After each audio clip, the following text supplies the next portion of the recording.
Remember how the Democrats, their state media, and specifically the White House have endlessly fearmongered about dangerous misinformation over the last several years? This is something that we're certainly keeping an eye on when it comes to misinformation, that they take action, that they continue to take action. Again, we're all keeping a close eye on this. So that's what we're paying attention to. We're paying attention to what is in the news and what is being reported on the misinformation that's out there. Because if we talk about it in a way that is misinformation, then it helps the smugglers. You are flagging misinformation. I don't have anything more to add. You know, we work to protect that, protect Americans from disinformation. Now I feel better. Like you've heard me say a million times, these people are dangerous because they'll always carve themselves out an exception for the rules they plan on holding you to. We're seeing that once again from the self-appointed police of misinformation, who all seem to be ultra-partisan leftists and Democrats who are themselves prolific spreaders of misinformation. Nina Jankowicz was the sterling example of this, and they wanted her to head up the Ministry of Disinformation. Now, once again, we're seeing these self-appointed information police from the White House straight up spreading debunked lies. Why are you repeating this false claim that Republicans voted to reduce the number of Border Patrol agents, even though the Washington Post gave the administration 3 Pinocchios for that? Swing! So we don't believe it's a false claim.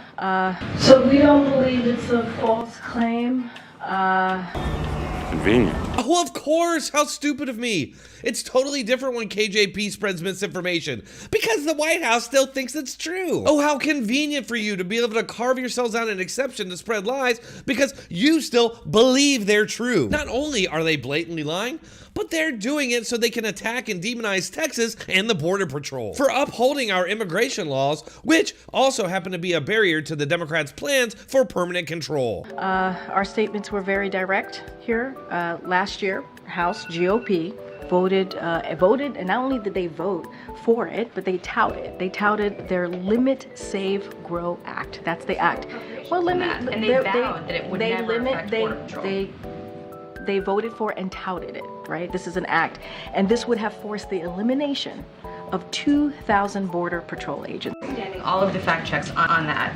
If you're saying that, you know, the White House, the president doesn't want to, you know, insult the American people, will the administration then amend its separate statement that imply that Texas officials were responsible for the deaths of 3 migrants when, in fact, they had nothing to do with it? They had already been dead for an hour by the time Mexico told anyone in the U.S. about it, and the administration admitted as much in their court filing. They acknowledged that in their court filing, that the statement from the White House implies that Texas was responsible, and a number of outlets were forced to issue corrections and editor's notes because of that White House statement. So will the White House amend that statement? So let's be sensitive here.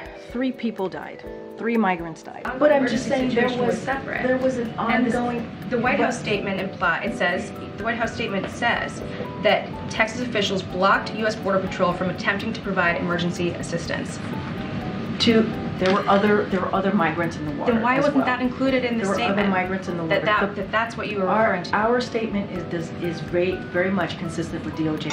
You're an idiot. You're wrong. What's even crazier is that the White House is spreading these lies because it benefits them politically, and they know for a fact that most of the media is going to let them get away with it. Even when the Washington Post did call out one of these 2 false statements, KJP just blows it off, and the White House DOJ tracks down Biden's political opponents online by forcing banks to comb through their data for keywords like MAGA and Trump. At what point do these people stop and realize that they are the baddies? Believe me when I tell you that if these people retain power in 2025 and are successful in imprisoning Trump, then they're gonna come for us all, while telling the public that they're just protecting them from dangerous misinformation or for supporting an insurrectionist, all while they flood the country with an ever-increasing amount of illegal immigrants who they intend on making Democrat voters. All right, folks, that's all I have for that one. I hope you enjoyed it. If you've been here this long, might as well hit that like button, and also make sure to check out our debate stream every Thursday night at 8 p.m. Eastern. Thanks, and I'll see you on the next one.